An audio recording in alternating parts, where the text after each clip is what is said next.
what's up guys? Mikas here for the EDM session. This is episode 81 and we continue in this mini-series between episode 80 and 89, which is 10 episodes by the way, which we will master some track. Those tracks have been created in the previous episodes of the show, so if you like the track you can go back. This one, there's 2 episodes. I cannot even recall actually.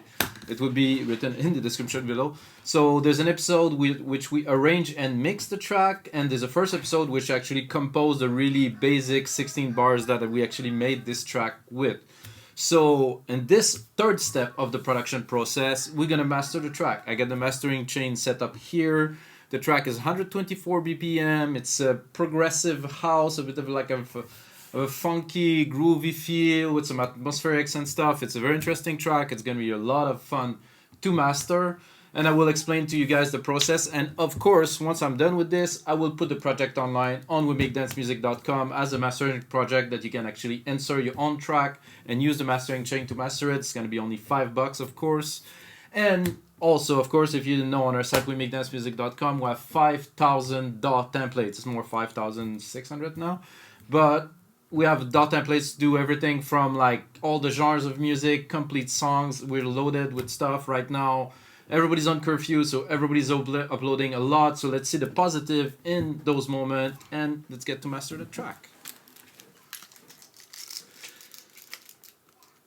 So I did the first episode and I actually used the speakers, which was a mistake because there was some feedback, because by the time the sound go out the speaker back into the mic and re-record and stuff, there's a delay and I couldn't sync it. I tried, so I will trust my trustful headphones that I use for those is 9 years that I use only like the ATH-M50. So I will do this. I trust the chain that I use too. I use it for so many years. It took me really, honestly guys, 15 years to build this chain, and I'm not exaggerating. I've been using Waves plugin for a long time and I studied those. I wanted to understand, and after all this time I have this chain which include many different plugins. So first we're gonna have a listen to the track. Not all, but just a little bit, you know, so you get a feel of it. Bit plucky, but then it turned into, so this track is about arrangement. There's a lot of the track kind of stayed the same, the groove stayed the same, but it's moving in a lot. There's automation in the low end. It's pushing, pulling constantly. You can hear now the bass is coming back up.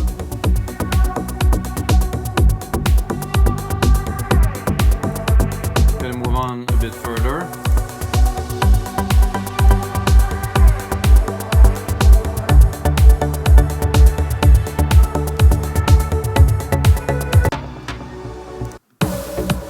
I think it's rising a lot here.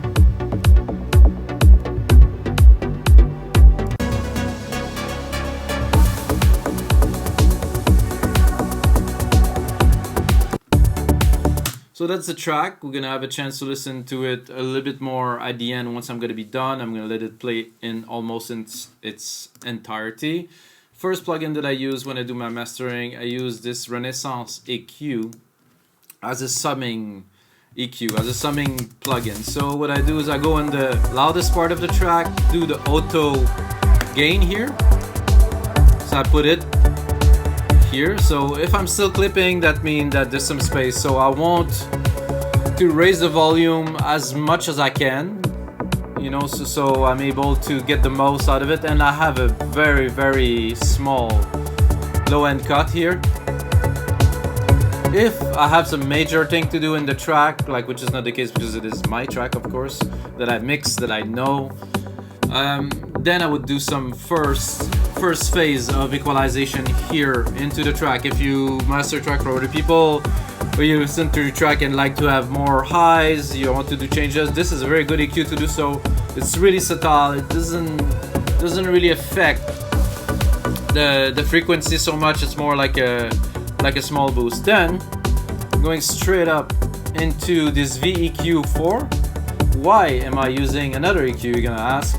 Is because this simulates the analog circuitry of very old EQs, and it had somehow some distortion, and it works. It just, for me, this is it. That's all that I need is this, and of course I do another gain staging here. If I can raise the volume a little bit, boost the low end a very small amount, but just a tiny bit to give it a little bit more presence. That's it. Of course I check again. If I can boost it, I do. If I'm clipping, see now it's clipping like a very small amount, let's be honest. But I want everything to be clean in the chain, so I'm gonna start with the track again. And then I have a linear EQ here, which I will again not use for the purpose of this session, but if I would need to do some very precise equalization, this is a really good place. Yeah, and that's it. So you see the stereo, you see you can really do changes. Let's see that I like some more mid-lows here. Give more presence to the track a little bit, which personally I do only equalizing, or if you want some bit of more brightness, let's put some brightness just for fun, just for the sake of adding a little bit of brightness above 8500K. Tiny bit without. This is a very good EQ. Then we're going into a limiter. So this first limiter is just to take the top peak off in case you have some top peaks. See, most of the track is clean, but in the part where we will have some peaks, it will take them off. So we're gonna be able to have a better compression through the track, because limiting and compression is not exactly the same thing. Compression work in a way, limiting work in a completely different way. So this take off the peak, minus 2 dB of reduction, not so much, it's barely has some attenuation in this part, so you know. And then we're going into a LINMB. Oh, first we're gonna check here, make sure we're not clipping. We're going into a LINMB. Okay, this first LINMB, because we're actually gonna use two, is gonna gently, but with a really open way to do the multiband compression. So what this plugin does, it correlate the bands, so it's never only affecting one thing. So to me, make everything super clean and seamless. So without.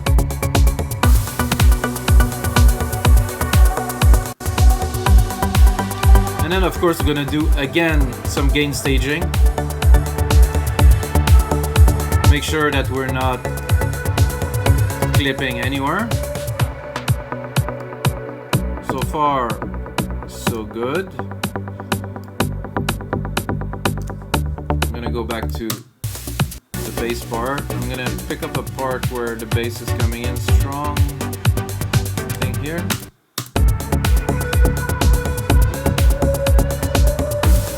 This is a bit much for me, so I don't want to go heavy. I never use one plugin to do a lot of effect. I use every plugin smoothly to do a little bit, like Robert Babbitt's. I've seen a tutorial about this guy who's doing the same. It's very much the same, with like just a little bit of a compressor, just a little bit of a limiter, just a little bit, slowly round up the track, make the best out of it. Then after this LINMB, where we process the multiband, we're gonna add some character with this API 2500. I personally like what this compressor does to the low end. It really make the punch thick. It just had that presence that's just amazing. So I'm gonna take this part here, which is quite full.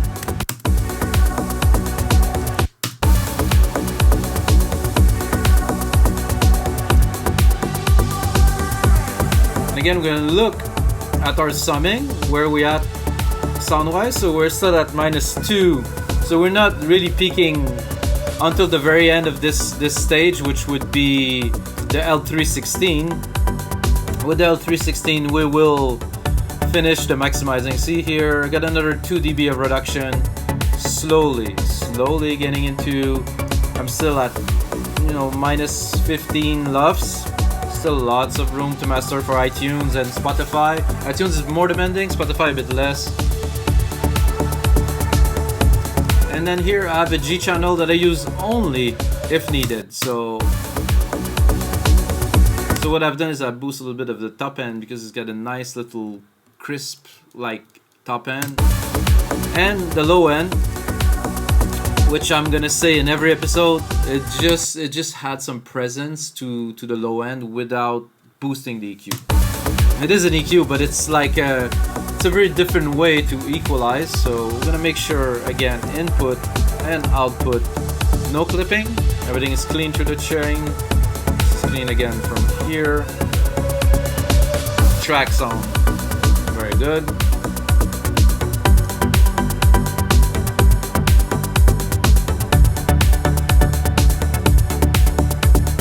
We're gonna continue with a center. So this center,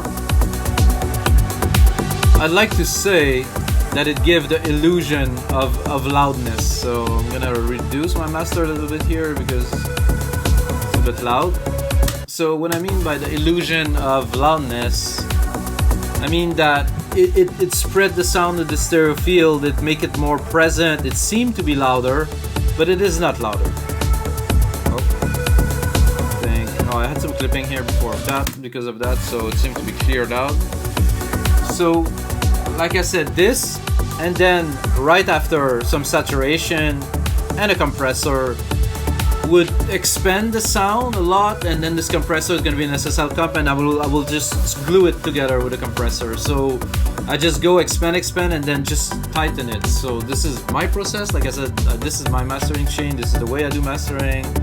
I get a lot of satisfied customers, and I sold of this original mastering chain on We Make Dance Music. I think I'm at 800 copies sold, including actually very, very experienced producers that have labels that use this mastering chain to master their content for the label. So pretty proud of it. This is nice. Okay, I think we have a little bit of a clipping here, so I'll go and I'll reduce the input a little bit. Again, to make sure there's absolutely no clipping. Even knowing that in a chain like this, we can allow the plugins to clip like probably 10 dB without any artifacts or distortion, but you know, we don't want to do that. We want to stay correct just in case. So now we're gonna go with a tape saturator. Like I said, I do not always use it, so we're gonna test it. If it works, we're gonna use it. If not, we're not gonna use it.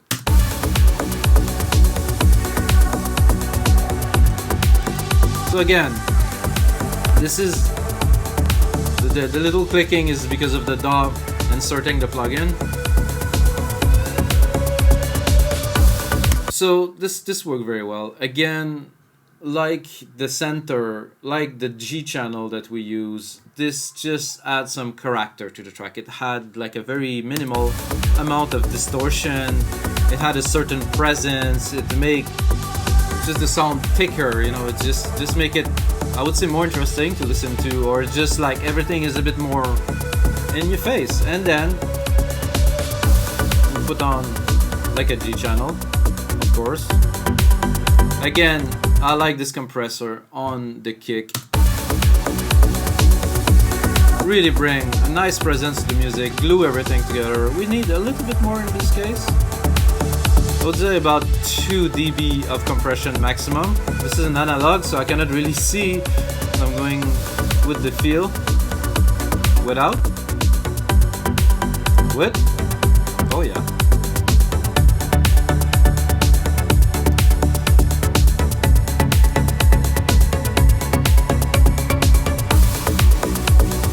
And then after that, we're going with another LINMB. So after we compress all of this, then we're gonna really equalize everything. When I said noise and character, you can see here the noise level is there. I mean, there is some of those plugins that are actually intentionally creating some noise, which is fine because noise is also good. So we put an upto mastering to complete this just before the final stage of maximization. So this is to tighten everything. So this is necessary, maybe not. To me, I like to have everything very tight and like in a very, I wouldn't say narrow bandwidth because the dynamic is still there, but it's contained. It feels like a well done sandwich. So let's listen. We already have a good sound stick. I will not alter the sound of the master track for you guys so you can really hear the results step by step. The only thing that I will do is I will put my voice over. I mean, I will sidechain my voice so when I speak you can hear it. Then let's turn on this baby. So the level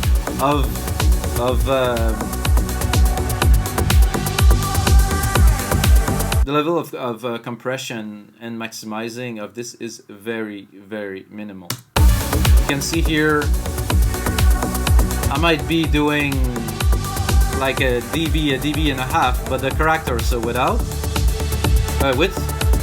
without with again. We're gonna start again with.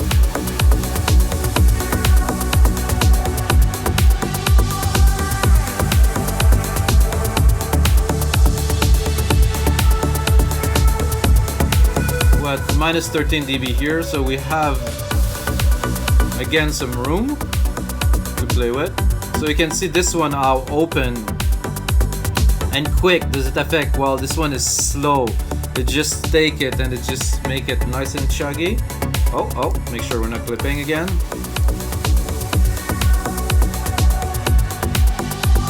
Okay, so we finished this mastering session, or this part of the mastering session here with the beast, the legendary L316, which is used everywhere. Very important not to abuse this tool.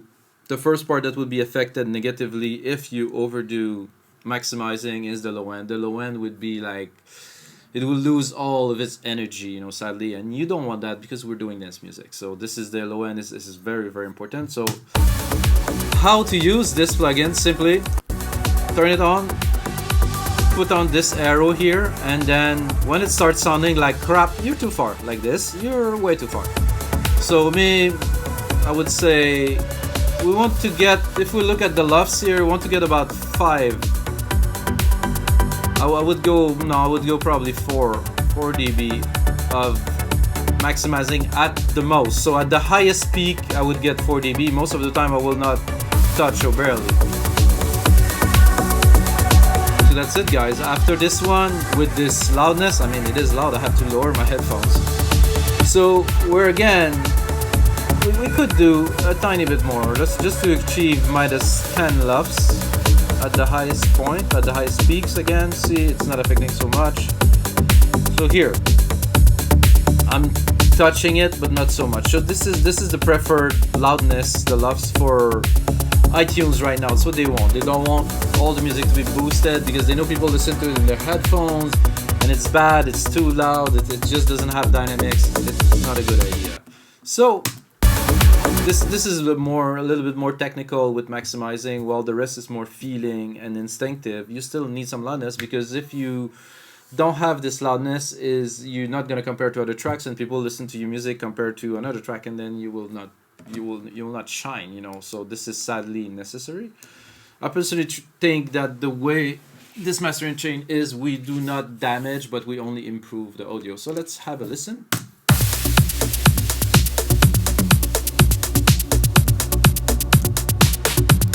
At the same time we're having a listen, we're gonna look at our plugins to see how hard they are working.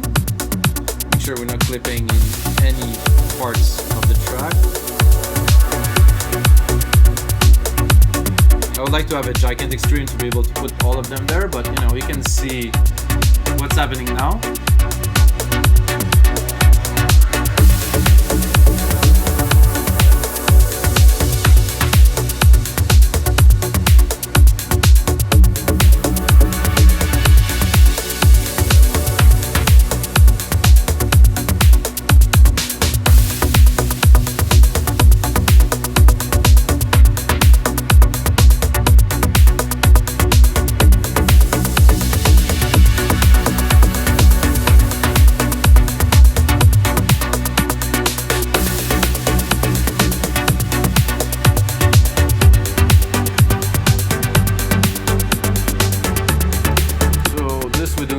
Don't need to check because it won't clip, because it cannot clip. This again, the limiters are good. This too.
aware that some mastering engineer do master the breakdown separately to the track. I think this is ridiculous, but you know, some people do things they think appropriate. If they think it's appropriate to work for them, great. Personally, I like to have a continuous feel, and I would not master a different part with the different settings. It would be just vain. So yeah, so you know, so I know some people do that.